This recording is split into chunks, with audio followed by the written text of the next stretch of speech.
வாழ்க்கையில் ரொம்ப துன்பப்படக்கூடிய ராசிகள் ஃபஸ்ட்டு மேச ராசி தான். கடகத்துக்கு எந்த ஒரு பலனுமே கிடையாது. சனி பகவானும் ராகு பகவானும் கேது பகவானும் சிம்ம ராசிக்காரங்களை இன்னும் 2.5 வருஷத்துக்கு முடக்கம் பண்ண போகிறாங்க. எந்தெந்த ராசிக்கு நற்பலன் இருக்க போகுது? துலா ராசி, ரிஷப ராசி. தயவு செஞ்சு கடக ராசிக்கெல்லாம் நன்மை இருக்குன்னு சொல்லிடாதீங்க. அடுத்ததாக ஐயா வாஸ்து கணேசன் ஐயாவை அழைக்கிறோம். வாஸ்துவை பற்றி பேசணும்னு நாங்கள் கேட்டுக்கிறோம். ஐயா வாங்க ஐயா. சார் அனைவருக்கும் மதிய வணக்கம். என் பேச்சு கேட்குதா? சரி, அனைவருக்கும் மதிய வணக்கம். ஓகே. வாழ்க ஜோதிடர்கள், வளர்க ஜோதிட கலை அப்படிங்கிற டைட்டில் இங்கே பார்க்குறோம். சரிங்களா? வாழப்பாடி ஜோதிட ஆராய்ச்சி நலச்சங்கத்தில் இது 27வது கருத்தரங்கம். கருத்தரங்கில் பார்த்தீங்கன்னா நம்மளோட விழா சீரும் சிறப்பாக நடத்திக்கிட்டு இருக்காங்க. ஐயா பார்த்திங்கன்னா மாரப்பன் தலைவர் ஐயா அவர்கள், துணைத் தலைவர் தில்லை நடராஜன் ஐயா அவர்கள், செயலாளர் சடையாண்டி விபி ரமேஷ் ஐயா அவர்கள், சடையாண்டி சித்தர் விபி ரமேஷ் அவர்கள், பொருளாளர் வாணி சதீஷ் திருமதி, அனைவருக்கும் என் முன்னாடி அமர்ந்திருக்கும் ஜோதிட சான்றோர்கள் அனைவருக்கும் என்னோட மதிய வணக்கம். இருக்கட்டுங்க, பேசிக்கலாங்க. ஐயா, நம்மெல்லாம் இப்போ ஜோதிடர்கள் தான். இந்த ஜோதிடத்தில் அடுத்தது வரப்போகுது என்னென்னா குரு பயிற்சி, சனி பயிற்சி, ராகு பயிற்சி. இது மாதிரி பார்த்திங்கன்னா 3வது மாதம் 4வது மாதம் மார்ச் ஏப்ரலில் வரப்போகுதுன்னு சொல்கிறாங்க. அப்போது ஒவ்வொருத்தரும் நம்மக்கிட்ட கேட்கக்கூடிய விஷயம் என்ன கேட்பாங்க? மேச ராசிக்கு எப்படி இருக்குது, ரிஷப ராசிக்கு எப்படி இருக்குது அப்படின்னு ஒவ்வொரு ராசியை பற்றி எங்கேயோ ஒரு டீ கடையில் பார்த்தா கூட கேட்பாங்க. ஐயா, என்னோடய ராசிக்கு எப்படி இருக்குது கொஞ்சம் பார்த்து சொல்லுங்களேன் அப்படின்னு சொல்லும்போது நம்ம என்ன சொல்லுவோம்? ஒரு தோராயமாக சொல்லுங்களேன், இப்போ இருக்கக்கூடிய ராசிகளில் எந்தெந்த ராசி நல்லா இருக்கும்? ஓகே.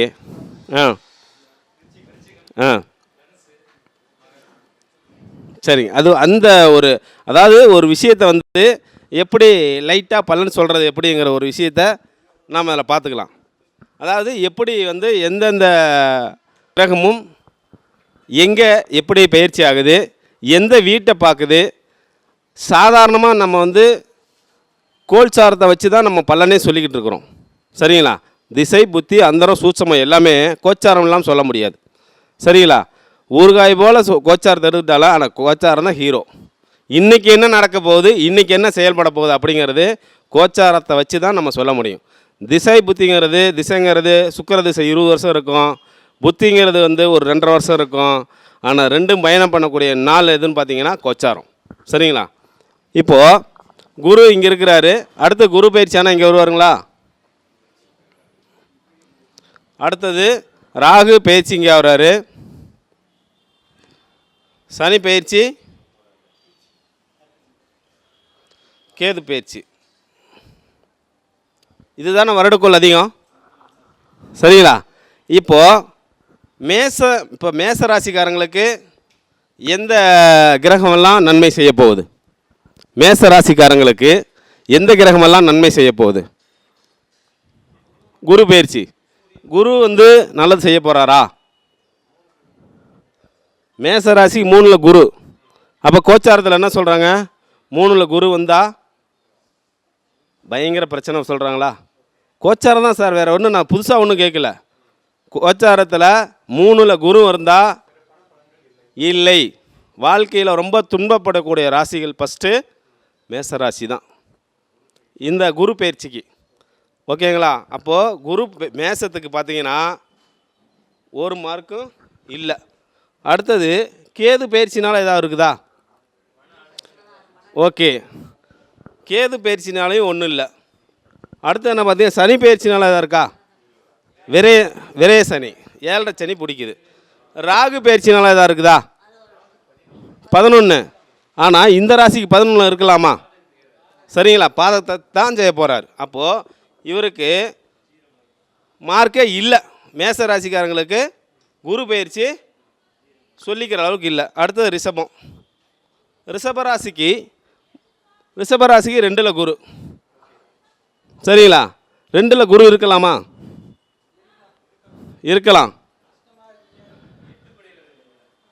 சரிங்க. இப்போ 2ல் குரு இருக்கிறாரு, 10ல் ராகு இருக்கார், சனி 11ல் இருக்கிறார். இப்போ சனி ராகுனால ஒரு 2 மார்க் போட்டுக்கலாம். ரிஷபத்துக்கு ஒரு 2 மார்க்கு. அடுத்தது மிதுனத்துக்கு, மிதுனத்தில் ஜென்ம குரு அவருக்கு இந்த தடவை வந்து மிதுன ராசி அப்படி இருக்குது இப்படி இருப்பாங்க. சரிங்களா? 9ல் ராகுவா போயிடுவாரா? 10ல் சனி. சரிங்களா? அப்போது அவருக்கு வந்து மிஞ்சி போனால் ஒரு மார்க் போட்டுக்கலாம் மிதுனத்துக்கு. அடுத்தது கடகம். கடகத்துக்கு என்னென்ன சார் எல்லாருமே சூப்பராக இருக்குங்க. எப்படி சூப்பராக இருக்கும்? கடகத்தில் வந்து சனி பகவான் விட்டு போகிறாரு, ராகுமான் விட்டு போகிறாரு அப்படின்னு சொல்கிறாங்க. ஆனால் ராகு இப்போ தான் வர போகிறாரு. சரிங்களா? கடகத்துக்கு எந்த ஒரு பலனுமே கிடையாது. கடகத்துக்கு எந்த ஒரு நற்பலனும் கிடையாது. அடுத்தது பார்த்தீங்கன்னா சிம்மம். சிம்மத்துக்கு என்ன பலன் இருக்கு? சிம்மத்துக்கு கேது. அடுத்தது என்ன பார்த்தீங்கன்னா சனி பகவானும் ராகு பகவானும் கேது பகவானும் சிம்ம ராசிக்காரங்களை இன்னும் 2.5 வருஷத்துக்கு முடக்கம் பண்ண போகிறாங்க. அப்போ அவருக்கும் ஒரு மார்க்கு தான். அடுத்தது கன்னிக்கு என்ன இருக்குது? 10ல் குரு, வேலையும் கஷ்டமாக இருக்க போகுது. 7ல் கண்டக சனி. அப்போ அவங்களுக்கும் இந்த தடவை பெருசாக பலன் சொல்ல முடியாது. அடுத்தது என்ன பார்த்தீங்கன்னா துலாம் ராசி. துலாவத்துக்கு என்னென்ன பார்வை இருக்குது? குருவோட பார்வை இருக்குது, 11ல் கேது இருக்கிறாரு, 6ல் சனி இருக்கார். இப்போது இவருக்கு வந்து 4 மார்க்கு துலா ராசிக்காரங்களுக்கு டாப்பாக இருக்கும். அடுத்தது பார்த்தீங்கன்னா விருச்சக ராசி. விருச்சகத்துக்கு எப்படி இருக்குது? விருச்சகத்துக்கு பார்த்தீங்கன்னா 4ல் ராகு, 5ல் சனி. சரிங்களா? அதாவது பார்த்தீங்கன்னா 8ல் குரு. அப்போ வந்து இந்த மாதிரி விருச்சக ராசிக்கு ஒரே மார்க்கு தான். அடுத்தது என்னென்னு பார்த்தீங்கன்னா தனுசுக்கு 4ல் சனி, 3ல் ராகு, 7ல் குரு.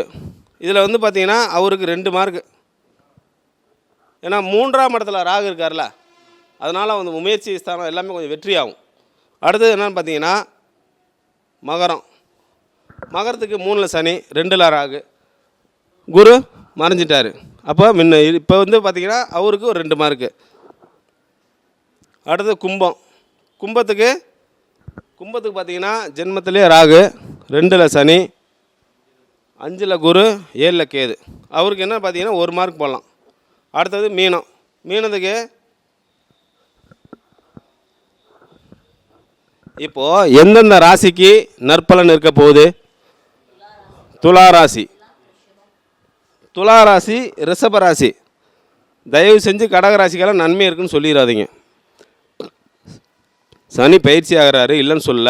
ஆனால் இது வரைக்கும் இருந்த கஷ்டத்தை விட நடக்கிறது நன்மை நடக்காது. 0 மார்க் அவங்களுக்கெல்லாம். அதனால் இந்த மாதிரி குரு பயிற்சியை வந்து வச்சு பலன் சொல்கிறதுக்கு இதெல்லாம் கொஞ்சம் நம்ம தெரிஞ்சுக்கணும். சரிங்களா? அடுத்து என்னன்னு பார்த்தீங்கன்னா நம்ம ஜோதிடத்தில் வந்து எல்லோரும் பேசக்கூடிய விஷயந்தான். ஆனால் இருந்தாலும் பார்த்திங்கன்னா கடனுங்கிற ஒரு பிரச்சனை வந்து உருவாகிட்டுருக்கு.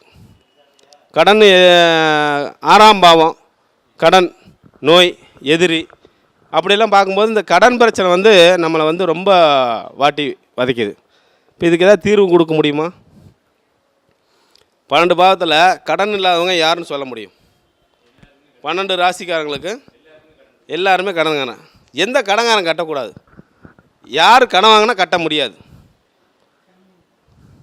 என்னங்க ஐயா அதை சொல்லிக்கிறேங்க. கன்னி ராசிக்காரன் கடன் வாங்குவாங்க, ஆனால் அவங்க கட்டிடுவாங்க. மிதுன லக்னம், மிதுன ராசி கடன் வாங்கினா கட்ட முடியாது. தற்கொலை எண்ணத்துக்கு போகக்கூடியவங்க அவங்க மட்டுமே அதிகம். சரிங்களா?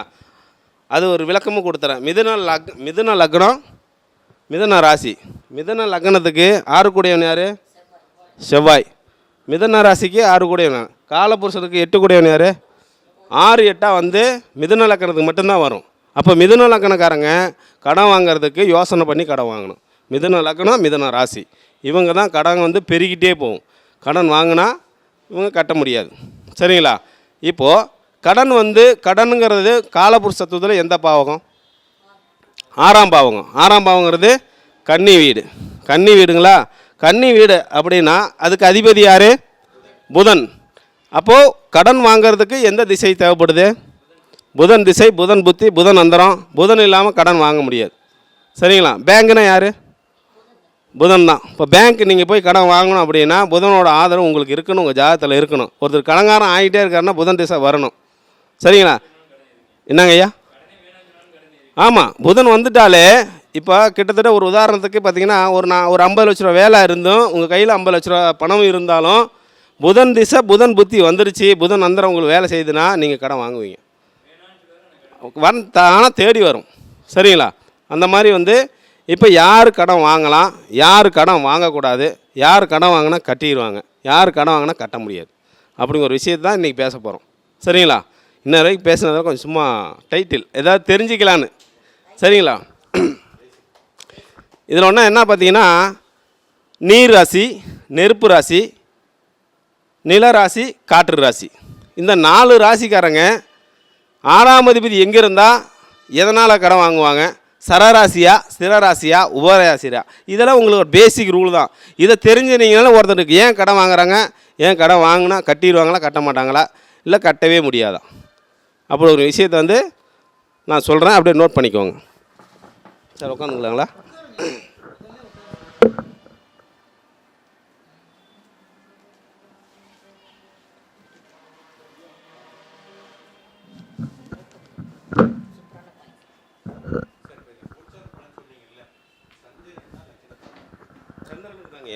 சந்திரனுக்கு தான் லக்னம், அதாவது சந்திரனுக்கு தான் கோச்சார பலன் வருங்க. ஆனால் லக்னத்துக்கு அருமையாக பேசும். ரெண்டுத்துக்கும் கம்பேர் பண்ணி சொல்லணும். லக்னமும் ராசியும் கம்பேர் பண்ணி சொன்னீங்கன்னா கோச்சாரத்தில் நீங்கள் ஜெயிச்சிடலாம். சரிங்க. ஆ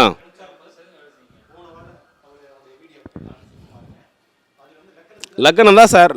அதாவது கோச்சாரங்கிறது மன ரீதியான விஷயத்தை எடுக்கிறதுக்கு தான் கோச்சாரம். இன்றைக்கி என்ன நடக்க போகுது, இன்றைக்கி வேகமாக சுற்றக்கூடிய கோள் இது சந்திரன் மட்டும்தான். அப்போ அதை வச்சு தான் எடுத்திருக்காங்க கோச்சாரம். ஆனால் நமக்கு கோச்சாரத்தையும் ஜனனங்கால லக்னத்தையும் இணைச்சு பலன் சொல்லும்போது அற்புதமாக பலன் சொல்லலாம்.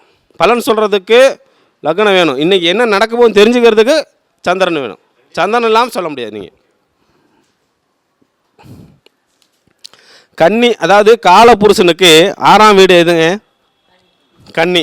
அது பார்த்தீங்கன்னா உபயராசி. அந்த உபயராசி அப்படிங்கன்னு பார்த்தீங்கன்னா உபயராசி அப்படிங்கிறது இருக்கால் ராசி. இருக்கால் ராசி. அப்போ அதில் அதிபதி யாருன்னு பார்த்தீங்கன்னா புதனாக வருவாருங்க. இந்த புதன் என்ன அப்படின்னு பார்த்தீங்கன்னா இருகால் ராசி, இரட்டைத்தன்மை, நிலராசி எல்லாம் பார்த்தீங்கன்னா அந்த கன்னியில் அடங்கியிருக்கும். இப்போ கன்னியா லக்னம், கன்னியா ராசி யாராக இருந்தாலும் பாருங்கள் 2 குணம் இருக்கும். கன்னியா ராசி, கன்னியா லக்னம் அவங்களுக்கு 2 குணம் இருக்கும். மனசில் ஒன்று வச்சுக்குவாங்க, வெளியே ஒன்று சொல்லுவாங்க. சார் ரவி சார் இல்லை போயிட்டாரு, அவரை பற்றி இல்லை இல்லை சார், அதாவது அந்த கன்னி லக்னம் கன்னி ராசி ஆனால் நேர்மையானவங்க. ஒருத்தருக்கு உதவி பண்ணுறக்கூடிய குணம் கன்னியா லக்னக்காரங்களுக்கு இருக்கும், கன்னியா ராசிக்காரங்களுக்கு இருக்கும். ஆமாங்க, அதாவதுங்க உதவி பண்ணக்கூடிய மனப்பக்குவம் இருக்கும். ஆனால் இரட்டை, அந்த இடம் இரட்டை ராசி தானே, நான் சொல்ல கிடையாது, இது மூல நூலில் போட்டிருக்கு. அவங்களுக்கு 2 புத்திகள் இருக்கும். மனசுக்குள்ளே ஒன்று, வெளியே ஒன்று பேசுவாங்க. சரிங்களா? கன்னிராசி யார் இருந்தாலும் கோச்சிக்காதீங்க. மனசுக்குள்ளே ஒன்று, பேசுறது ஒன்று. சரிங்களா? ஆனால் நேர்மையாக இருப்பாங்க. சரிங்களா? இந்த விஷயங்கள் நேர்மையாக உண்மையாகவும் உழைப்பாகவும் இருப்பாங்க. அவங்களுக்கு திருமணத்துக்கு பின்னாடி தான் வாழ்க்கை சூப்பராக இருக்கும். கல்யாணத்துக்கு முன்னாடி வாழ்க்கை கொஞ்சம் 0 தான். இந்த கன்னியா லக்னம் கன்னியா ராசிக்காரங்களுக்கு சார் பழனியாள் சார் புரியுதுங்களா? திருமணத்துக்கு பின்னாடி வாழ்க்கை சூப்பராக இருக்கும். மனைவி வந்த பிறகு தான் வாழ்க்கை சூப்பராக இருக்கும். ஏன்னா 2க்கும் 9 கூடிய சுக்கிரன் 7ல் உச்சமாக போவாருங்க. அதனால் காரகாபாவ நாஸ்திகர் 2வது விஷயம். ஆனால் அவங்களுக்கு திருமணத்துக்கு பின்னாடி வாழ்க்கை சூப்பராக இருக்குன்னு சொல்கிறேன். சரிங்களா? ஒவ்வொருத்தருக்கும் அந்த மாதிரி பாயிண்ட்ஸ். ஆமாம், கண்டிப்பாக. ஆமாம், வசதியான இடத்துல பொண்ணு அமையும். மனைவி வந்த பிறகு அவங்களுக்கு உள்ளூரில் ஒரு இடம், வெளியூரில் ஒரு இடம் அமைச்சுக்கும். என்னங்கய்யா? நான் தான் இரட்டை ராசின்னு சொல்லிட்டேன். நீங்கள் எதை வேணால் டபுளாக போட்டுங்களேன். ஆமாம் ஆமாம், வேலை 2, வீடு 2, திருமணம் 2, 4 பாவம் உபயம் தான் வரப்போகுது. கன்னியா லக்னமோ எடுத்துக்கிட்டோம்னா எல்லாமே 2 தான், இரட்டை. சரிங்களா? அங்கே மீன் 2ஆக இருக்கும், இங்கே பார்த்தீங்கன்னா மனிதர்கள் 2 பேர் இருப்பாங்க. இங்கேயும் தனுசுலேயும் ரெட்டை உருவம் தான். அப்போ வந்து பார்த்தீங்கன்னா எல்லாத்துக்குமே 2 அமையும். இந்த 4 லக்னக்காரங்களுக்கு எல்லாமே இரட்டை தான். சரிங்களா? அது மாதிரி அவங்களுக்கு கொஞ்சம் நுண்ணறிவு அதிகமாக இருக்கும், அறிவு திறமை நிறையா இருக்கும், பேச்சு திறமை சூப்பராக இருக்கும். அவங்க பேசுகிறத பார்த்தீங்கன்னா புள்ளி வச்சு கோலம் போகிற அளவுக்கு அவர் தெளிவாக பேசுவார். சரிங்களா? ஆனால் உள்ளே ஒன்று வெளியே ஒன்று இருக்கும். அதை மட்டும் நோட் பண்ணிக்கோங்க அவங்களாம். சரிங்க. அது வந்து பேச்சு திறமையில் வந்து ஜெயிச்சிருவாங்க. அவங்க பேச்சு திறமை அவங்ககிட்ட அதிகமாக இருக்கும். ஆமாம், கன்னியா லக்னம் கன்னியாராசிக்காரங்களாம் பார்த்தீங்கன்னா பேச்சு திறமையெல்லாம் சூப்பராக இருப்பாங்க. ஏன்னா 2ல் சனி பகவான் வந்து உச்சமாக போகிறார். சரிங்களா? 2ல் உச்சமாக போனாலும் அவங்களுக்கு பூர்வீகம் ஒன்றும் சிறப்பாக இருக்காது. பூர்வீகம் ஏன் சிறப்பாக இருக்காதுன்னா 5ஆம் அதிபதி 8ல் நீசமாக போயிடுவார். கன்னியா லக்னத்துக்கு 5 கூடியவன் யார்? சனி பகவான். அவர் என்ன போகிறார்? எங்கே போய் நீசமாக போகிறாரு? மேசத்தில் போய் நீசமாக போயிடுவார். அதனால் அவங்களுக்கு பார்த்தீங்கன்னா கன்னியா லக்னக்காரங்களுக்கு கன்னியாராசிக்காரங்களுக்கு பூர்வீகம் சிறப்பாக இருக்காது. பூர்வீகத்தோடு வெளியே வந்தாங்கன்னா நல்லா இருப்பாங்க. சரிங்களா? அவனோட பேச்சு திறமை இருக்கும், காதல் வயப்படி பேசுவாங்க. எல்லாம் பேச்சிலேயே வந்து பார்த்திங்கன்னா சிரித்து அடுத்தவனை கிண்டல் பண்ணுறது, நக்கல் பண்ணுறது, இந்த விஷயங்கள்லாம் சூப்பராக செய்வாங்க. ஆமாம், கன்னியாராசிக்காரங்க அந்த நக்கல் பண்ணுறது கிண்டல் பண்ணுறதெல்லாம் அவளை அற்புதமாக செய்வாங்க.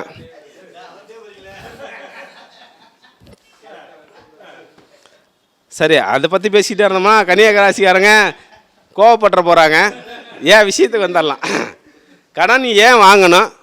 கடன் இல்லாத வாழ்க்கை யாருக்கு அமையும்? கடன் இல்லாத வாழ்க்கை எதுக்கு? கடன் எதுக்கு வாங்குறாங்க? யாருக்கு வாங்குறாங்க? எதுக்காக வாங்குறாங்க? 6ஆம் அதிபதி லக்னத்தில் இருந்தால் தன்னோட சுய கௌரவத்துக்காகவே கடன் வாங்குவாங்க. 6ஆம் அதிபதி 2ல் இருந்தாலும் வச்சிங்களேன், தன்னோட குடும்பத்துக்கும் தன்னோட சுதந்திரத்துக்கு மட்டும் தன்னோட குடும்பத்துக்காக உழைப்புக்காகவும் கடன் வாங்கிட்டே இருப்பாங்க. 6ஆம் அதிபதி 3ல் இருக்காரு வச்சிங்களேன், தன்னோட சகோதரத்துக்கு செலவு பண்ணியே ஆகணும். பண்ணினார்னா அவர் நல்லா இருப்பார். 2வது ஒரு விஷயம். சரிங்களா? 6ஆம் அதிபதி ஏன் கடன் வாங்குறாருன்னா தன்னோட சகோதரத்துக்கு கடன் வாங்குவார். 6ஆம் அதிபதி 4ல் இருந்தார்னா தன்னோட வீடு வண்டி வாகனம் இதெல்லாம் வாங்குறதுக்கு கடனாளி ஆவார். 6ஆம் அதிபதி 5ல் இருந்தார்னா தன்னோட குழந்தைங்களுக்காகவும் பூர்வீக சொத்துக்காகவும் கடன்காரன் ஆயிடுவார். 6ஆம் அதிபதி 6லேயே இருந்தால் கடன் நோய் பிரச்சனைலாம் அவருக்கு வந்து எதிரிங்களால் தொல்லையினாலும் இந்த பிரச்சனைக்கு கவர்மெண்ட் வேலைக்கு பணம் கட்டி ஏமாறுறது இதெல்லாமே அவங்களுக்கு நடக்கும். 6ஆம் அதிபதி 7ல் இருந்தால் தன்னோட மனைவி வந்த பிறகு கடன்காரன் ஆயிடுவார். அதுக்கு முன்னாடி நல்லா இருப்பா. அப்படியே கல்யாணத்துக்காக வாங்கின கடன் என்னால் கட்ட முடியலம்பார். 6 கூடியவன் 7ல் இருந்தால். அப்புறம் 6 கூடியவன் வந்து 8ல் இருந்தால் அவர் வந்து பார்த்திங்கன்னா சுகபோக விரும்பி எங்கே போகிறோம் என்ன பண்ணுறோன்னு அவருக்கே தெரியாது. அவளை ஜாலியாக செலவு பண்ணி ஜிம்கா பண்ணிவிட்டு செலவு பண்ணிட்டு போயிடுவார். அதே மாதிரி 6 கூடியவன் 9ல் இருக்காரு வச்சுக்கலேன், கோயில் குளம் போகிறதுக்கும் தன்னோட அப்பாவுக்கு செலவு பண்ணுறதுக்கும் தன்னோட ஆன்மீக லைனில் இந்த மாதிரி நம்மளை மாதிரி ஜோசியருங்கெல்லாம் பார்த்தீங்கன்னா 6 கூடிய மேலே கடை வாங்கி புக்கு வாங்கி அதை வாங்கி எதையும் படிக்காமல் வச்சுருந்து தூங்கிட்டே இருக்கிறது அந்த வேலை. அடுத்தது 6 கூடியன்னு பார்த்து 10ல் இருந்தாருன்னா தொழிலுக்காக கடன் வாங்கி லாஸ் ஆகிறது எல்லாம் அவங்க அதுக்காக கடன் ஆயிடுவாங்க. 6 கூடிய 11ல் இருந்தால் தன்னுடைய மூத்த சகோதரத்துக்கு மூத்த சகோதரத்துக்காக கடன் வாங்கி கடங்கான ஆயிடுவாங்க. 6 கூடிய 12ல் இருந்தால் அவர் எதுக்கு கடன் வாங்குறாருன்னு அவருக்கே தெரியாது. விரையாதிபதி எதுக்கு கடன் வாங்குற சோறு கண்டாங்க சொக்கணும் சாப்பிட்டு நம்ம தூங்கிடுவார். ஆனால் கடன் வாங்கிட்டே தான் இருப்பார். கடனும் கட்டுவார். சரிங்களா? கட்டிடுவார். 6 கூடிய 12ல் இருந்தால் விரையாதிபதி கடன் வாங்கி அந்த கடனை வாங்கி இந்த கடனை கட்டுவார், இந்த கடன் வாங்கி அந்த கடனை கட்டுவார். தெரியாது அவர் எதுக்கு பணம் வாங்கியிருக்காரு அப்படிங்க அவருக்கே தெரியாது. ஆமாங்க. ஏங்க இவர் 6 கூடியன் புதன் 12 கூடியன் குரு. சரிங்களா? இப்போ எதுக்கு வாங்குறாருன்னு அவருக்கே தெரியாது. ஆமாம், செலவு மட்டும் பண்ணிக்கிட்டே இருப்பார். சரிங்களா? இப்போது 6ஆம் அதிபதி நெருப்பு ராசியில் இருந்தால் 6ஆம் அதிபதி நெருப்பு ராசியில் இருந்தால் அவருக்கு நோயினாலே கடன் ஆயிடுவார். 6ஆம் அதிபதி நெருப்பு ராசி என்னன்னாங்கய்யா? மேஷம், சிம்மம், தனுசு இந்த 3 ராசியில் 6 கூடியன் இருந்தால் இவங்க வந்து தன்னோட நோய்க்காக கடன் வாங்குவாங்க. அடுத்தது நிலராசி. 6 கூடியவன் நிலராசியில் இருந்தால் தன்னோட உழைப்புக்காக கடன் வாங்குவாங்க. அதை பண்ணுறேன் இதை பண்ணுறேன் அப்படி பண்ணுறேன் இப்படி பண்ணுறேன்னு சொல்லி உழைப்புக்கு போட்டு லாஸ் ஆயிடுவாங்க, கடனாளி ஆயிடுவாங்க. அடுத்தது 6 கூடியவன் காற்று ராசியில் இருந்தால் வம்பு வழக்கு பிரச்சனை அடிதடி இந்த மாதிரி பிரச்சனை மாற்றி போலீஸ் கோர்ட்டுக்கு போயிட்டு வர்றதுக்கு அவர் கடன் வாங்கி தான் செலவு பண்ணிக்கிட்டு இருப்பார். அதே மாதிரி 6 கூடியவன் நீர் ராசியில் இருந்தால் இவர் தான் வந்து கடன் வாங்கினா கட்டவே முடியாது, கடன் வாங்கிட்டே இருப்பார். நீர் எப்படி பெருகிட்டே போய்கிட்டே இருக்குமோ, தண்ணி ஒரு குடம் ஊற்றுனா 2 குடம் அப்படி போயிட்டே இருக்குமா, அந்த மாதிரி அவர் மட்டும் கடன் வாங்கிட்டே இருக்க வேண்டியது அடிக்கடி. இதில் ஸ்பெசிஃபிக்காக என்னென்னு பார்த்தீங்கன்னா மிதுன ராசி மிதுன லக்னம் கடன் வாங்கக்கூடாது. கடன் வாங்கினீங்க அப்படின்னா எவ்வளோ சீக்கிரமாக கட்ட முடியுமோ கட்டிக்கோங்க. சரிங்களா? இந்த கடனை கட்ட முடியல அப்படின்னா அதில் மாட்டி முழிக்கிறது மிதுன ராசி, மிதுன லக்னம்.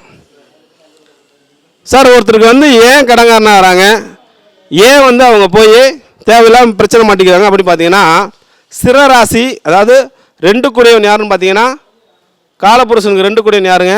ரிஷபராசி. காலபுருஷனுக்கு 6 கூடியவன் புதன், அது வந்து பார்த்தீங்கன்னா நிலராசி. காலபுருஷனுக்கு 10 கூடியவன் யாருன்னு பார்த்தீங்கன்னா சரராசி, அது என்ன ராசி? மகர ராசி. அப்போது ரிஷபராசி, மகர ராசி, கன்னி ராசி, இந்த 3 ராசி மட்டும்தான் ஒரு மனிதனை வந்து சுக்கிரன், சனி, புதன் இது மட்டும்தான் பண வரவை பொருளாதாரத்தை சம்பாதிச்சு கொடுக்கக்கூடிய 12 ராசியில் முக்கியமான ராசி இந்த 3 ராசி மட்டுமே. இந்த 3 கிரகங்கள் சேர்க்கை சூப்பராக இருந்துச்சுன்னா அவன் டாப்புக்கு வந்துடுவாங்க. சரிங்களா? இந்த 3 கிரகம் வந்து 1-8 பகை சாரம் வாங்கக்கூடாது, 6-8 12 கூடி போகக்கூடாது. இந்த மாதிரி சுக்கிரனும் சனியும் சேர்க்கை பெற்று புதன் சம்மந்தப்பட்டா அவங்க வாழ்க்கையில் பொருளாதாரத்தை சூப்பராக வந்துடுவாங்க. இது வந்து எதுங்க? சுக்கிரன், புதன், சனி. ஆமாம், அதுதான். இல்லை, அந்த மாதிரி 6-8 கொண்டு போயிட்டு அவங்களுக்கு லாஸ் ஆயிரும். ஓகேங்களா? பொருளாதாரத்தில் ஒருத்தர் வந்து மேலே வராங்க, கடனாளி ஆகாமல் இருக்கிறாங்க அப்படின்னா சுக்கிரன், புதன், சனி இந்த 3 கிரகம் சம்மந்தப்பட்டு ஒன்றுக்கு ஒன்று திரிக்கோணமாக சூப்பராக இருக்கணும். நல்ல பாவசாரம் வாங்கியிருந்தால் சூப்பராக இருக்கும். நல்ல அதிபதி சாரம் பரிவர்த்தனை எதுவாக இருந்தாலும் வச்சுக்கோங்க. அதிபதி சாரம் நல்ல சாரம் வாங்கியிருக்கணும். மாரகாதிபதி, பாதகாதிபதி, அஷ்டமாதிபதி, நீசம் இந்த மாதிரி எந்த சாரமும் வாங்கிடக்கூடாது.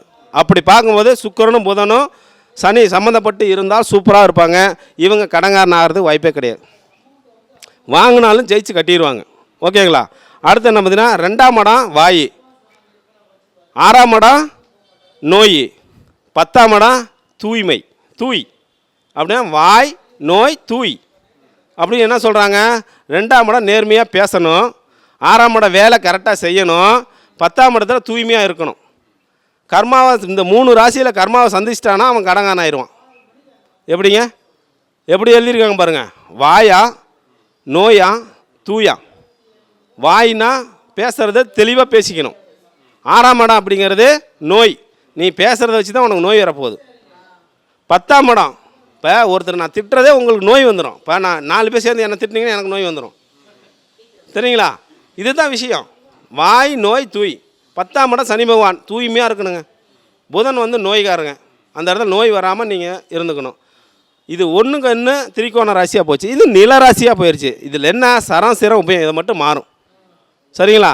சரம் ஸ்திரத்தில் வந்து வாய் இருக்கா, பொறுமையாக நிதானமாக பேச கற்றுக்கணும். ஒரு இடத்துல பேசுகிறீங்க அப்படின்னா நிதானமாக பொறுமையாக பேசணும். ஐயா, நான் அதை பேசவே கூடாதுன்னு சொல்லியிருக்கிறேன். அதனால் நீங்கள் நோயை தேடிக்கிறீங்க. சரிங்களா? நோய் அதாவது பேசக்கூடிய விஷயத்துலேருந்து வாயை வந்து கட்டுப்படுத்தி எப்படி ஒழுக்கமாக இருக்கிறோமோ நோய் வராமல் இருக்கும். நோய் வந்துட்டால் உடம்பு தூய்மையெல்லாம் போயிடும். இந்த சனிபாவன்ட்டு தான் கடைசியாக கொடுத்துருக்காங்க தூய்மையாக இருக்க சொல்லி. நீங்கள் நேர்மை இல்லை அப்படின்னா உண்மை, உழைப்பு, உயர்வு இது 3மே இங்கே தான். உண்மையாக இருக்கணும், உழைப்பாக இருக்கணும், உயர்வாக இருக்கணும். இவங்க 3 கரெக்ட் ஆகிடுச்சா? உண்மை எங்கே இருக்குது? உண்மை பேசுகிறது வாய். 2ஆம் இடம் உண்மையா? உழைப்பு எங்கே இருக்குது? 6ஆம் இடம் உயர்வு. இது 2ம் கரெக்டாக இருந்தீங்கன்னா நீங்கள் உங்களை உயர்த்திடும். சனி பகவான் உயர்த்திடுவார். இல்லைன்னா வச்சிங்களா செஞ்சுட்டு போயிடுவார். செஞ்சிருவார் அவர். சரிங்களா? ஆமாம். இந்த 2-6-10 நல்லா இருந்ததுன்னா உங்களுக்கு பேராசைப்படக்கூடாதுங்கய்யா. மெயினாக இந்த பேராசைப்பட்டுட்டீங்க அப்படின்னா இந்த 2-6-10 உங்களுக்கு ஆப்போசிட்டாக வேலை செய்யுதுன்னு அர்த்தம். மனிதனுக்கு ஆசைகள் இருக்கலாம், ஆனால் பேராசைகள் இருக்கக்கூடாது. சரிங்களா? இது என்னன்னு பார்த்தீங்கன்னா இப்போ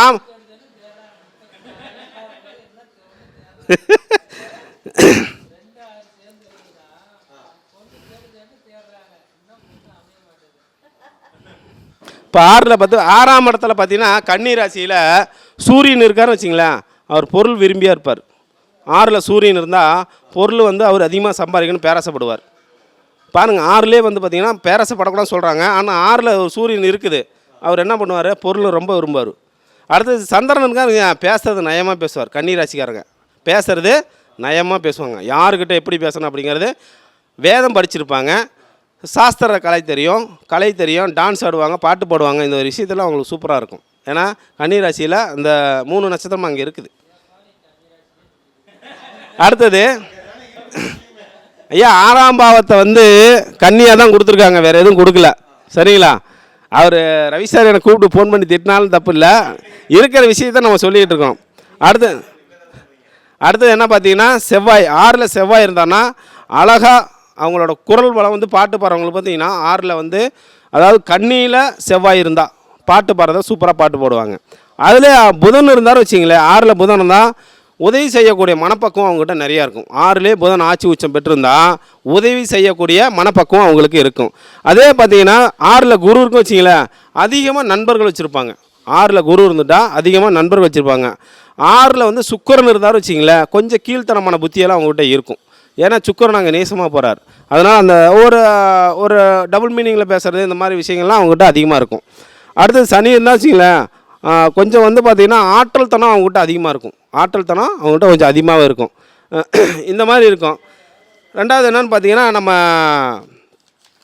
ஒரு விஷயத்த கடன் வாங்கி இப்போ ஒரு பரிகாரம், அதாவது பார்த்திங்கன்னா சூரிய திசை நடக்குது வச்சிங்களேன், அதாவது ஜோசியருங்க தெரிஞ்சக்கூடிய ஒரு 5 பாயிண்ட் என்னன்னா, சூரிய திசை வர்றாங்க. சூரிய திசை எத்தனை வருஷம்? 6 வருஷம். இந்த 6 வருஷத்தில் சூரிய திசையில் என்ன நடக்கும் அப்படின்னு ஒரு பாயிண்ட்டை நீங்கள் மைண்டில் வச்சுக்கணும். சரிங்களா? காலபுருஷனுக்கு 5 கூடையவன் யார்? சூரியன். அப்போ 5ஆம் பாவத்தை கையில் வச்சுக்கோங்க. அவர் எங்கே நீசமாக போகிறாரு? 7ல். எங்கே உச்சமாக போகிறாரு? இது 3 பாயிண்ட் நீங்கள் வச்சுக்கணும், மறக்கவே கூடாது. சூரிய திசை வந்தால், சூரிய திசை ஒருத்தருக்கு நடக்குது, சூரிய புத்தி நடக்குது அப்படின்னா குழந்தைங்க இல்லாமல் வருவாங்க, அல்லது குழந்தைய பற்றி கேட்க வருவாங்க. 1. 2வது திருமணம் பாதிப்பாகும், திருமணத்தை பற்றி கேட்பாங்க. அடுத்து 3ஆவது பார்த்தீங்கன்னா குடும்ப பிரிவுக்காக வந்து கேட்பாங்க. அதாவது நீசமாக போராடம் இது 7ல் நீசமாக போகிறாங்க. அப்போ அந்த இடத்துல குடும்ப பிரிவு ஏற்படும். சூரிய திசையில் வந்தால், திருமணம் ஆகி சூரிய திசையில் ஒருத்தருக்கு புக் எடுத்துகிட்டு வராங்க வச்சிங்களேன், நோட் எடுத்துகிட்டு வராங்க, 1 குழந்தைங்க இருக்கான்னு கேளுங்க, இல்லைன்னா குடும்பத்தில் பிரச்சனையானு கேளுங்க, இல்லை வேலையை பற்றி கேளுங்க. இந்த ஒரு விஷயந்தான் கேட்பாங்க, வேறு எதுவும் கேட்க மாட்டாங்க. சரிங்களா? அடுத்தது சந்திர திசைன்னு வந்தால், சந்திர திசை ஒருத்தருக்கு வந்தால் டாப்பாக பொருளாதாரத்தில் ஜெயிச்சிருவாங்க. 10 வருஷமும் சூப்பராக இருக்கும் அவங்களுக்கு. யாராக இருந்தாலும் சரி, பொருளாதாரத்தில் அவங்க மேலே வருவாங்க. சூரியன் நல்லவர் கெட்டவர் அப்புறம் 2வது விஷயம். சந்திர திசை வந்தால் பொருளாதாரத்தில் சிறப்பாக இருக்கும். ஆனால் அப்பா அம்மா பிரிஞ்சிருவாங்க, தாய் தந்தை பிரிவு ஏற்படும். சரிங்களா? அடுத்து என்ன பார்த்தீங்கன்னா, ஏன்னா 2-12 சூரியனை வந்து உச்சமாக போகிற இடத்துல வந்து தாய் தந்தை பிரிவும், வம்பு வழக்கு பிரச்சனை இதெல்லாமே மனக்குழப்பம் இதெல்லாமே சந்திர திசையில் நடக்கும். மன நிம்மதி கெட்டு போயிடும். பொருளாதாரத்தை கொடுப்பாரு, மன நிம்மதியை கெடுத்துருவார் சந்திர திசை. சரிங்களா? மன நிம்மதியை 10 வருஷமும் உங்களுக்கு மன நிம்மதி இல்லாமல் தான் இருப்பீங்க. அடுத்தது என்னென்னு பார்த்தீங்கன்னா, செவ்வாய் திசை புத்தியில் மாறிக்கும். இதை வந்து நீங்கள் கான்ஃபிடண்ட்டாக தெரிஞ்சுக்கணும். அடுத்தது செவ்வாய் திசை வந்துச்சு அப்படின்னா தொழில் சிறப்பாக இருக்கும். தொழில் ஒருத்தர் தொடங்கலான்னு கேட்டார்னா செவ்வாய் திசை வந்தால் நீங்கள் எந்த ஒரு மக்கட்ட தொழில் நீங்கள் குறித்து கொடுத்தா கூட அவன் டாப்புக்கு வந்துடுவான். செவ்வாய் திசையில் எப்படியோ அப்படி அடித்து பிடிச்சி வந்துடுவாங்க. தொழில் சிறப்பாக இருக்கும். ஆனால் ஆயுள் பங்கம் ஏற்படும். செவ்வாய் திசையில் 8 கூடையன் ஆச்சு இல்லையா, 8 கூடையன் வந்து 4 நீசமாக போவாடு. அதனால் ஆயுள் குற்றம் ஏற்படும். 8ஆம் இடத்துல வந்து பார்த்தீங்கன்னா அவருக்கு 8ஆம் இடத்துல செவ்வாயாக போகிறாரு. அவர் வந்து பார்த்திங்கன்னா செவ்வாய் திசைன்னு ஒருத்தர் வந்தால் 1, 8 அவராக தான் வருவார். அப்போ அவருக்கு வந்து நோயை பற்றி கேட்பார், இல்லையா அவர் வந்து ஆயுள் குற்றத்தை பற்றி கேட்பார். மெயினான விஷயம் அது நடக்கும். சரிங்களா? அடுத்து என்னென்னு பார்த்தீங்கன்னா, அவங்க அம்மாவுக்கு பாதிப்பு ஏற்படும். ஏன்னா 4ல் போய் நீசமாக போகிறார், அம்மாவுக்கு வந்து பாதிப்பு ஏற்படும். ஆயுள் குற்றம் வந்து தாய்க்கு பாதிப்பு ஏற்படும். அடுத்தது வீடு கட்டக்கூடாது. செவ்வாய் திசை ஒருத்தர் வந்துட்டாங்க அப்படின்னா வீடு கட்ட சொல்லாதீங்க. வீடு கட்ட சொல்லிட்டீங்கன்னா நீங்கள் மைனஸ் ஆயிடுவீங்க. வீடு கட்ட சொல்லிட்டீங்கன்னா, ஜோசியர் சொல்லி தான் நான் வீடு கட்டினா அது பாதியில் தான் நிற்கும், வீடு வேலையாகாது. நீங்கள் எத்தனை பரிகாரம் சொன்னாலும் அது வந்து சக்ஸஸ் ஆகாது. அடுத்து என்ன பார்த்தீங்கன்னா, அந்த காலகட்டத்தில் வம்பு வழக்கெல்லாம் வந்துடும். அடிதடி கேஸு போட்டி போலீஸ் கேஸ்லாம் ஏறி இறங்கணும். செவ்வாய் திசையில் நோய் வந்துடும். நிலம் வாங்கலாம், வீடு கட்டக்கூடாது. சரிங்களா? அடுத்தது என்னென்னு பார்த்தீங்கன்னா புதன் திசை. புதன் திசையில் என்னென்னா, அதுதான் நம்ம எடுத்துக்கிறோமே, புதன்னா எடுத்துக்கிட்டாலும் கடன் நோய், கடன் வராமல் இருக்காது. புதன் திசை எடுத்துக்கிட்டிங்கன்னா அவங்க கடன் வாங்கி ஆகணும். வம்பு வழக்கெல்லாம் மாட்டிக்குவாங்க, பார்த்து கவனமாக இருக்கணும். அடுத்து வந்து அறிவு படிப்பு சார்ந்த கேள்வியெல்லாம் கேட்பாங்க. உத்தியோகத்தை பற்றி கேட்பாங்க. அடுத்தது விளையாட்டு பற்றி கேட்பாங்க. புதன்னா விளையாட்டு, உத்தியோகம், அறிவு சார்ந்த கேள்வி, படிப்பு இதெல்லாம் சம்மந்தப்பட்டு கேட்பாங்க. புதன் திசை யார் வந்தாலும் இதெல்லாம் நம்ம ஜோசியர் வந்து ஃபிங்கர் டிப்பாக வச்சுக்கணும், ஞாபகமாக வச்சுக்கணும். புதன் திசை வந்தால் இவங்களுக்கு இதை பற்றி கேட்பாங்கன்னு ஒரு விஷயம் தெரிஞ்சுக்கணும். அதுக்காக சொல்லிகிட்டு இருக்கேன். அடுத்து குரு திசை. குரு திசையில் என்ன பார்த்தீங்கன்னா குழந்தைங்கள பற்றி கேட்க வருவாங்க. அடுத்தது பாக்கியத்தை பற்றி கேட்பாங்க. நமக்கு என்ன பாக்கியம் அமைப்பு இருக்கா இல்லையா, கோயிலுக்குள்ள போகலாமா வரலாமா, அந்த மாதிரி விஷயங்களை பற்றியெல்லாம் அவங்க குரு திசையில் அதிகமாக வீடு கட்ட கேட்பாங்க. வீடு கட்ட சொல்லுங்கள். குரு திசையில் எப்படியாப்பட்ட ஆளும் வீடு கட்டிடுவாங்க. குரு திசைன்னு ஒருத்தர் வந்துட்டால் வீடு கட்டிங்கன்னு சொல்லுங்கள் தாராளமாக. ஏன்னா நாளில் குரு வந்து உச்சமாக போகிறார், அதனால் அவர் வீடு கட்டிடுவார். சரிங்களா? அந்த மாதிரி அவருக்கு வீடு கட்ட சொல்லுங்கள். அடுத்து பார்த்தீங்கன்னா வீடு கட்டி அயன சயனம் போங்களும் சூப்பராக இருக்கும், பண்டுக்கூடிய நவராக போகிறனால. அடுத்து என்னன்னு பார்த்தீங்கன்னா சுக்கிர திசை. சுக்கிர திசையில் பார்த்தீங்கன்னா திருமணம், தொழில், லாபம், கடன் திசை. கடன் எப்படி ஏற்படும், மனைவி வந்த பிறகு கடன் ஆயிடுவாங்க. அப்போ சுக்கிர திசைன்னு ஒருத்தர் வந்தால் சூப்பராக இருக்குன்னு சொல்லாதீங்க, கடங்காரன் ஆக போகிறோம் சொல்லிடுங்க. சுக்கிர திசை கடங்காரன் ஆகிக்கிறோம். அடுத்து என்ன பார்த்தீங்கன்னா அவங்களுக்கு நோய் கொஞ்சம் கொடுத்துரும். ஆறு கூடையினா மாறிட்டாருன்னா கட்டாயமாக நோய் கொடுத்துருவார். அதுவும் பிறப்பு உறுப்புலேயே நோய் கொடுத்துருவார். இது வந்து பெண்கள் சம்மந்தப்பட்ட நோய்கள்லாம் நிறைய கொடுத்துருவார் சுக்கிர திசையில். அடுத்து என்னன்னு பார்த்தீங்கன்னா சனி திசை. சனி திசை நடக்கும்போது என்ன தொழில் சூப்பராக இருக்கும், தொழிலில் லாபம் வரும். அடுத்து என்ன பார்த்தீங்கன்னா கல்யாணம் பண்ணி வச்சுருவார். கல்யாணத்தை பற்றி சனி திசையில் யாராவது வந்து கேட்டாங்கன்னா சனி திசை சனி புத்தியெல்லாம் வரும்போது சனி அந்தரம் நடக்கும்போது கல்யாணம் ஆயிரும் சொல்லுங்கள், சூப்பராக கல்யாணம் ஆயிரும். ஏன்னா 7ல் தான் அவர் உச்சமாக போகிறார். துலாம் மேச லக்னத்துக்கு 7ல் துலாம்னு உச்சமாக போகிறனால சனி திசை சனி புத்தி சனி அந்தரம் நீங்கள் வருதுன்னு சொல்லிட்டு சனி புத்தி நடக்குதுங்க கல்யாணம் ஆகலாம் சொல்லாங்க. கல்யாணம் அப்போ தான் நடக்கும். நீங்கள் எல்லாம் நோட் பண்ணி பாருங்கள். சனி திசை சனி புத்தி சனி அந்தரத்துலலாம் கல்யாணமே ஆகிருக்கும். சரிங்களா? அதை பாருங்கள். அடுத்து என்ன பார்த்தீங்கன்னா இத்தனை விஷயம் நம்ம தெரிஞ்சுக்கிட்டு கடனை வாங்கியாச்சு பிரச்சனை வாழ்க்கைன்னு தான் எல்லாத்துக்கும் பிரச்சனை இருக்க தான் செய்ய. அது எப்படி நம்ம தீர்வு பண்ணுறது அப்படி ஒரு விஷயத்தை ஓரளவு நம்ம தெரிஞ்சுக்கணும். ஜோதிடர்கள் தெரிஞ்சுக்கூடிய விஷயம் என்னென்னா கேது பகவான் என்ன நட்சத்திரம், நம்ம ஜாதகத்தில் கேது பகவான் என்ன நட்சத்திரம்னு பார்த்துக்கணும். அந்த நட்சத்திர அதிபதி யாருன்னு பார்க்கணும். அந்த நட்சத்திர அதிபதி கடவுளை நீங்கள் வழிபாடு செஞ்சீங்கன்னா உங்களுக்கு ஜோதிட ஞானம் வரும். ஜோதிடத்தில் நீங்கள் மைனஸ் ஆக மாட்டீங்க, பேசக்கூடிய விஷயம் பழிக்கும். சூப்பர். ஓகே, நன்றிங்க. ஓகே, அப்போ அந்த கேதுவோட நட்சத்திரம் என்ன அதிபதியும் பார்த்துட்டு அந்த அதிபதி கடவுளுக்கு அந்த நட்சத்திரத்தை நீங்கள் இயக்கம் பண்ணுங்கள், சூப்பராக இருக்கும். சரிங்களா? அந்த நட்சத்திரம் யார் பிறந்திருக்காங்க, அந்த நட்சத்திர கோயில் எங்கே இருக்குது, அந்த நட்சத்திர மரம் என்ன, அந்த நட்சத்திரம் விலங்கு என்ன, அந்த நட்சத்திரம் நீங்கள் அதாவது கேதை பிடிச்சிக்கிட்டிங்கன்னா இருக்கிறதுல சூப்பர் ஸ்டார் யார் தெரியுங்களா? நம்ம சனி பகவான் நினச்சிக்கிட்டு இருக்கிறோம், ராகு பகவான் நினச்சிக்கிறோம். இவங்கெல்லாம் அவங்களாம் இருக்காங்க. ஆனால் கேது தான் சூப்பர் ஸ்டார். அதனால தான் மேசம் சிம்மம் தனுசு 1, 5, 9 ஹீரோவாக கொடுத்துருங்க, முதல் நட்சத்திரமாக கொடுத்துருக்காங்க. என்னங்க ஐயா இருங்க, அதாவது விபத்து தாரை இதெல்லாம் வரதெல்லாம் அப்புறம் நீங்கள் ரெண்டாவது எடுத்துங்க. ஏன் காலபுருஷனுக்கு ஏன் 1, 5, 9 ஃபஸ்ட்டு ஹீரோவாக கொடுத்துருக்காங்க? ஏன் எல்லா கோயிலையும் கொண்டு போய் விநாயகரை முதல்ல வச்சுருக்காங்க? சரிங்களா? இதெல்லாம் நீங்கள் நம்ம ஜோசியர் ஃபாலோ பண்ணாலே நம்ம சூப்பராக வந்துடுவோம். அடுத்தவங்களுக்கு அப்புறம் நம்ம ஜோசியருக்கு பலன் சொல்ல தெரியணும். கேது பகவானா நம்ம பிடிக்கணும். ஏன் கேதுவுக்கு ஃபஸ்ட்டு திசாவரிசையில் என்ன கொடுத்துருக்காங்க? கேதுவுக்கு தான் ஃபஸ்ட்டு 7 வருஷம் கொடுத்துருக்காங்க. சரிங்களா? ஏன் இப்போ சுக்கரன் இருக்கிறாரு, பெரிய சனி பகவான் இருக்கிறாரு, ராகு இருக்கார், இவங்களுக்கு ஏன் தரல? கேதுக்கு கொடுத்துருக்காங்க. அவங்க தான் ஹீரோ. சரிங்களா? அதே மாதிரி பார்த்தீங்கன்னா அஸ்வினி மகம் மூலம் இந்த 3 நட்சத்திரத்தில் அவங்க வீட்டில் என்னென்ன பிரச்சனை இருக்குன்னு பார்த்து ஒரு கிரகம் இருக்குன்னு வச்சு அஸ்வினியில் ஒரு கிரகம் இருக்குது அப்படின்னா அவங்க வீட்டில் செய்வன தோஷத்தில் நீங்கள் பிரச்சனை வந்திருக்குன்னு சொல்லுங்கள், ஆமான்றுவாங்க. அஸ்வினியில் ஒரு கிரகம் இருக்குதுன்னா அது திசாபுத்தி நடந்தாலும் சரி நடக்கலனாலும் சரி, அஸ்வினியில் ஒரு கிரகம் இருக்குது அவங்க செய்வினை தோஷத்தில் மாட்டிக்குவாங்க, அவங்க குடும்பம் தத்தளிக்கும். அடுத்து மகத்தில் ஒரு கிரகம்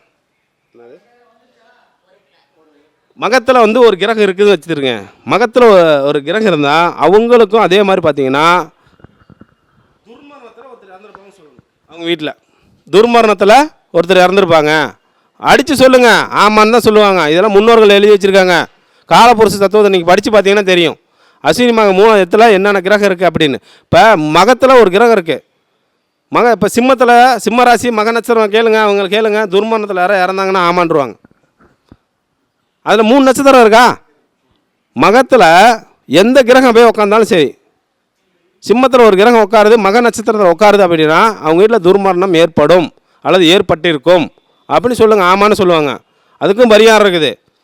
ஒவ்வொன்றுக்கும் பரிகாரம், எத்தனை விளக்கு போடுறது என்னங்கிறது அதெல்லாம் விளக்கு இருக்காதெல்லாம் சொன்னால் இன்னும் நேரம் போயிட்டே இருக்கும். இதுவே 2 வீடியோ போட்டுருப்பாங்களாட்டுது. அடுத்து என்னன்னு பார்த்தீங்கன்னா மூல நட்சத்திரம். மூல நட்சத்திரம் ஒரு கிரகம் இருக்குது அப்படின்னா அவங்களுக்கு பிதுர் தோஷம் இருக்கும். 9ஆம் பாவம் அது மூல நட்சத்திரம். அது பார்த்தீங்கன்னா பிதுர் தோஷத்தால் அவங்களுக்கு ஒரு பிரச்சனை இருக்கும். அப்போ அஸ்வினி மகம் மூலத்துக்கு மட்டும் டாப்பாக நீங்கள் எடுங்க போதும், சூப்பராக பலன்னு சொல்லிட்டு போயிடலாம். அஸ்வினி மகம் மூலம். அஸ்வினியில் வந்து செய்வின தோஷம், மகத்தில் வந்து துர்மரணம், மூலத்தில் வந்து பார்த்தீங்கன்னா பிதுர்கள் தோஷம். இது நீங்கள் ஒரு வந்த ஜாதகத்தில் நீங்கள் பார்த்துட்டு இந்த பாயிண்ட்ஸை மட்டும் சொல்லுங்கள், ஆமான்னு சொல்லுவாங்க. ஓகேங்க சார், ஓகே சூப்பர். அடுத்தது சார், நம்ம வந்து பார்த்திங்கன்னா மேசம் சிம்மம் தனுசு ஒரு கிரகம் இருந்து நமக்கு இந்த மாதிரி பிரச்சனைலாம் வருது வச்சிங்களேன், இது எப்படி நமக்கு வந்து ஒரு சின்ன சின்ன இப்போ கடன் வரக்கூடாது, கடன் வாங்கிட்டு தான் இருக்கோம், கடன் வாங்கி அந்த கடனை திருப்பி கட்டுவோமா அப்படின்னு ஒரு பயம் ஏற்படும்ல. கடன் வாங்காதவங்க யாரும் கிடையாது, கடன் வாங்குவாங்க. அந்த கடனை எப்படி கட்டுறது அப்படின்னு பார்த்தீங்கன்னா, உங்களுக்கு வந்து பார்த்தீங்கன்னா கடன் வந்து மேசம் சிம்மம் தனுசு இந்த வீட்டில் 6 கூடையவன் இருந்தால், 6ஆம் அதிபதி மேசம் சிம்மம் தனுசு இது நெருப்பு ராசிகளில் இருந்தால் திருவண்ணாமலைக்கு போக சொல்லுங்கள். மேசம் சிம்மம் தனுசு இதில் வந்து 6ஆம் அதிபதி இருந்தால், நீங்கள் கடன் வாங்கினது கரையணும் அப்படின்னா 6ஆம் அதிபதி மேசம் சிம்மம் தனுசில் நெருப்பு ராசியில் இருந்தால் திருவண்ணாமலையில் போய் தீபம் போட சொல்லுங்க, கடன் பிரச்சனை தீரும். அது எந்த நாளில் போகணும்? மேசம் சிம்மம் தனுசு திருவண்ணாமலைங்கிறது யாரு? சூரிய பகவான். சூரியனுக்கு அங்கே நட்சத்திரம் என்ன கொடுத்துருக்காங்க? கிருத்திகை நட்சத்திரம். சிம்மத்தில் என்ன கொடுத்துருக்காங்க? உத்திரம். இங்கே உத்திராடம் தனுசில். அப்போ கிருத்திகை உத்திரம் உத்திராடம் அந்த நாளில் நீங்கள் போகணும், அந்த நட்சத்திர நாளில் போகணும். அது எப்படி நாள் வரணும் அப்படின்னு பார்த்தீங்கன்னா செவ்வாய்க்கிழமை வரணும், ஞாயிற்றுக்கிழமை வரணும், வியாழக்கிழமை வரணும். ஆமாம், 2 வாரம் சேர்ந்து வர அன்னைக்கு நீங்கள் சார், அதான் சார், அதான் இந்த 3 நட்சத்திரத்தில் நாளில் கிழமைகள் கரெக்டாக வந்தால் ஓகே. ஞாயிறு, செவ்வாய், வியாழன் இந்த நாளில் நீங்கள் போக சொல்லுங்கள், அவங்க கடன் பிரச்சனை தீரும். ஏன்னா வந்து நான் கிரிவலம் போயிட்டு தான் இருக்கிறேன், எனக்கு கடன் பிரச்சனை தீரல, சும்மா டுபாகூர் விட்டுட்ருக்காங்கன்னு கீழே வந்து வரியில் ஓடும். அதுக்கு தான் சொல்கிறேன், இந்த நட்சத்திர நாளில் இந்த நட்சத்திரமும் நாளும் வரக்கூடிய நாளில் நீங்கள் ஜோசியரை கேட்டு நோட் பண்ணிட்டு போங்க, இல்லை நீங்களே காலண்டை பார்த்து நோட் பண்ணிட்டு போங்க. எல்லாருமே கிரிவலம் சுற்றுறாங்க, 18 லட்சம் பேர் சுற்றுறாங்களாம். எல்லாத்துக்குமே வந்து நோய் தீருமா, கடன் தீருமா? கிடையாது. நோயாக இருந்தாலும் கடனாக இருந்தாலும் தீரணும். 6 கூடையவன் வந்து நெருப்பு ராசியில் இருந்தால் இந்த பரிகாரத்தை சொல்லுங்கள். சரிங்க சார், நெருப்பு ராசியில் இருந்தால் சொல்லிடலாம். நில ராசியில் இருக்குது என்ன சொல்லுவீங்க சார்? நில ராசியில் எந்த நட்சத்திரம் சார் முழு நட்சத்திரம் இருக்குது? ரோகிணி, திருவோணம், அஸ்தம். ஓகேங்களா? இந்த 3 நட்சத்திரம் நாளில் ரோகிணி, அஸ்தம், திருவோணம் யார் சார் அதிபதி? சரி, அது ரோகிணின்னா யாருங்க சார்? கிருஷ்ணர் கோயிலுக்கு போங்க, இல்லைன்னா பெருமாள் கோயிலுக்கு போங்க. பெருமாள் தான், கிருஷ்ணனும் பெருமாள் தானே. பெருமாளை நீங்கள் தரிசனம் பண்ணுங்கள். இந்த பெருமாளுக்கு எந்த நாளில் போகணும்னு சொல்லியிருக்கிறேன், அதே ஃபார்மெட்டு தான். ரிஷபங்கிறது என்ன கிழமை? சரிங்களா? அதே மாதிரி கன்னிங்கிறது என்ன கிழமை? புதன்கிழமை. நோட் பண்ணிக்கிட்டீங்களா? வெள்ளி, புதன், சனி இந்த 3 நாளில் பெருமாள் கோயிலில் போய் என்ன பண்ணணும்? வெரி குட், அதான் நீங்கள் பண்ணுங்க. சரிங்களா?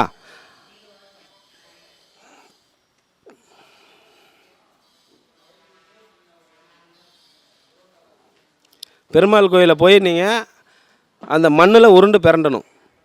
அப்படி இல்லை அப்படின்னா அங்கே வந்து அங்கே நிலத்துக்கு சார்ந்த ஒரு செடி வாங்கி நடுறது, அடுத்தது அங்கே நிலத்தில் என்னென்ன பரிகாரத்துக்கு என்னென்ன ஜாமான் வைக்கிறாங்களோ அதெல்லாம் நீங்கள் வாங்கி தரலாம். சரிங்களா? அந்த மாதிரிலாம் நீங்கள் வாங்கி கொடுக்குறனால பெருமாள் கோயிலுக்கு போயிட்டு வந்தாலே உங்கள் பிரச்சனைகள் தீரும். அடுத்தது என்ன பார்த்தீங்கன்னா மிதுனம், துலாம், கும்பம். இது என்ன ராசி? காற்று ராசிக்காரங்க. காற்று ராசிக்காரங்க எந்த கோயிலுக்கு போகணும்? அங்கே என்ன நட்சத்திரம் சார் முழு நட்சத்திரம் இருக்குது? ராகுவோட நட்சத்திரம் இருக்குங்க. அந்த ராகுவோட நட்சத்திர நாளில் நீங்கள் வந்து காளகஸ்தி போக சொல்ல பாம்பு புத்துக்கு போயிட்டு வந்தாலே போதும். சரிங்களா? நீங்கள் ராகு காலத்தில் தான் போகணும். அதுவும் இந்த 3 இவங்களுக்கு 6ஆம் அதிபதி காற்று ராசியில் இருந்தால் சரிங்களா, பாம்பு புத்துக்கு நீங்கள் என்ன செய்யணுமோ அந்த பரிகாரம்லாம் செய்யலாம். எந்த மாதிரி செய்யணும்? காற்றுங்கிற என்ன? மணி வாங்கி தரது, மேலடிக்கிறது, ஓசை, சவுண்டு, இது தானே காற்று. இதெல்லாம் வாங்கி கொடுத்துருங்க. இந்த மாதிரி நீங்கள் வந்து ராகு பகவான் கோயிலுக்கு வாங்கி கொடுங்க, அல்லது ராகுக்கு வாங்கி கொடுங்க. காற்று சம்மந்தப்பட்ட விஷயங்கள் எல்லாமே செஞ்சீங்கன்னா உங்களுக்கு வந்து சூப்பராக இருக்கும். கடன் பிரச்சனை தீரும். அடுத்தது நீர் ராசிக்காரங்க. நீர் ராசி என்னென்ன ராசி? கடகம், விருச்சகம், மீனம். இந்த 3 ராசிக்காரங்களுக்கும் கடன் பிரச்சனை தீரணும் அப்படின்னு பார்த்தீங்கன்னா அதாவது இது நீர் ராசியாக போச்சுங்களா? இப்போ நீர் ராசி அதில் என்ன நட்சத்திரம் சார் முழுசாக இருக்குது?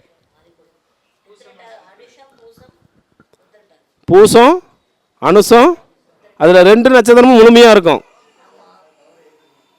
சார் சார் லட்டு கொடுத்து பாருங்க.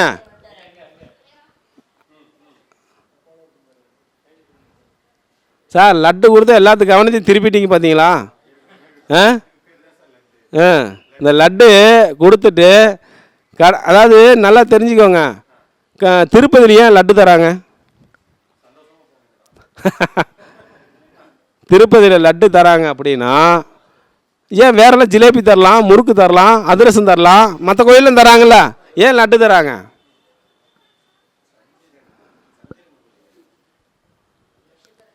சார் அதாவது பார்த்தீங்கன்னா ரிஷபம் அப்படின்னு பார்த்தீங்கன்னா 2ஆம் இடம் வாய்.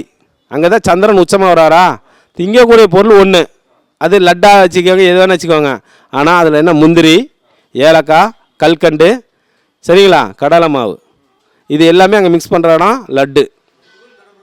என்ன சார்? சுக்கரனோட முழுமையாக அங்கே தொடர்பு பெறுது. சரிங்களா? சந்திரனும் சுக்கரனும் அங்கே சேர்றனால தான் உங்களுக்கு லட்டு தராங்க திருப்பதியில். திருப்பதி போயிட்டு வந்தால் ஏன் கடங்காரன் ஆகிறோம்? திருப்பதிக்கு போயிட்டு வந்தால் கடங்காரன் ஆகிறோமா, பணக்காரன் ஆகிறோமா?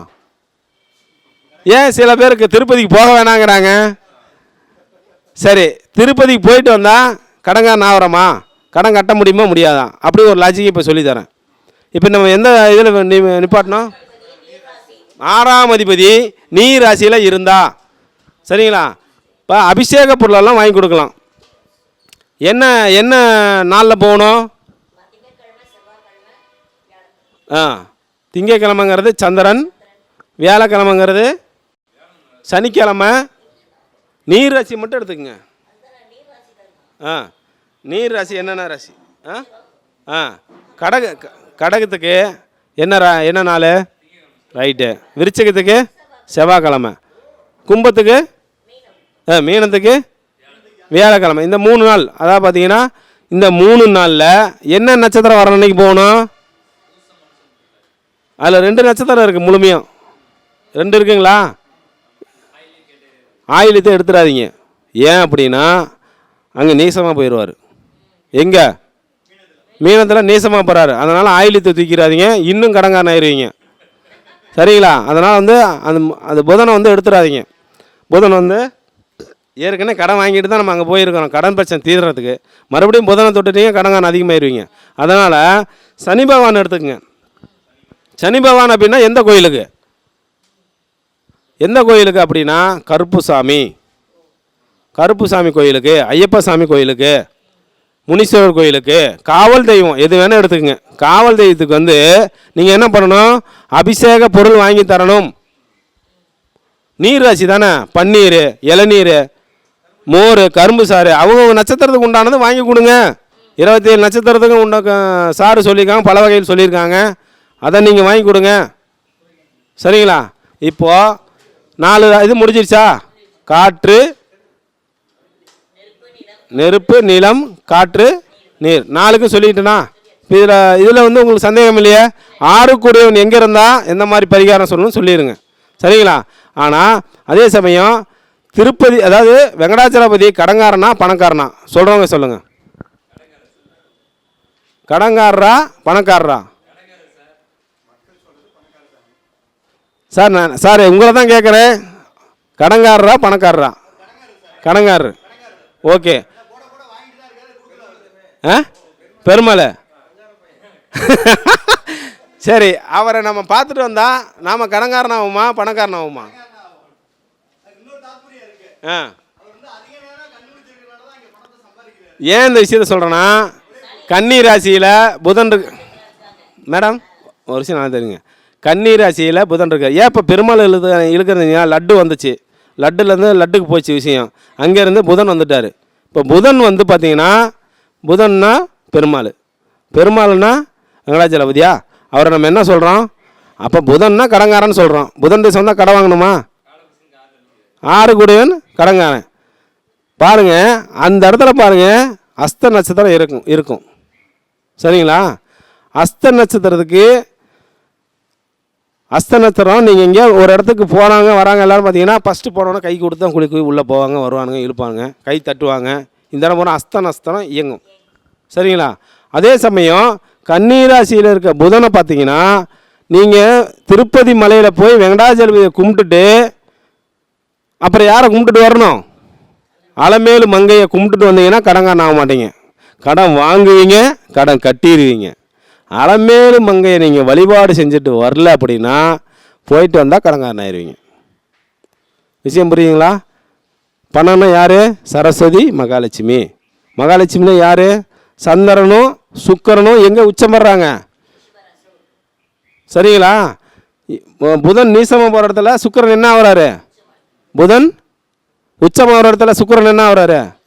அப்போ புதன்னா அங்கே மகாலட்சுமிக்கு பவர் இல்லை. எங்கே? நீங்கள் திருப்பதி போயிருக்கீங்களா? அலமேல் மங்கையை கீழே வச்சுருப்பாங்க, திருப்பதி பெருமாள் மேலே இருக்கும். ஆனால் ஜோடியாக சேர்ந்தது இருக்கு. ஆனால் நீங்கள் தனித்தனியாக 2 பேர்த்தையும் பார்த்து தரிசனம் பண்ணிட்டு வரணும். ஏன் அப்படின்னா, பெருமாளை தரிசனம் செஞ்சுட்டு வரும்போது சுக்கிர பகவானை தரிசனம் செஞ்சுட்டு வந்தீங்கன்னா வருமானம் வரும்.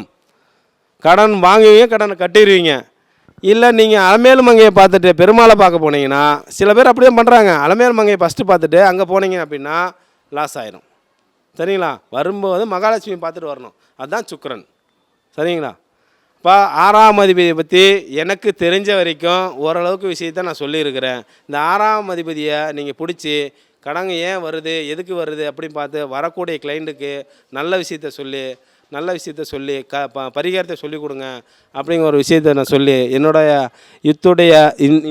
இன்றைக்கு பேசக்கூடிய வாய்ப்பு கொடுத்த வாழப்பாடி ஜோதிட ஆராய்ச்சி நல சங்க தலைவர் மாரப்பனையா அவர்களுக்கும் மற்றும் நிர்வாகிகள் அனைவருக்கும் என்னுடைய மனமார்ந்த நன்றிகள் கூறி விடைபெறுகிறேன். நன்றி, வணக்கம்.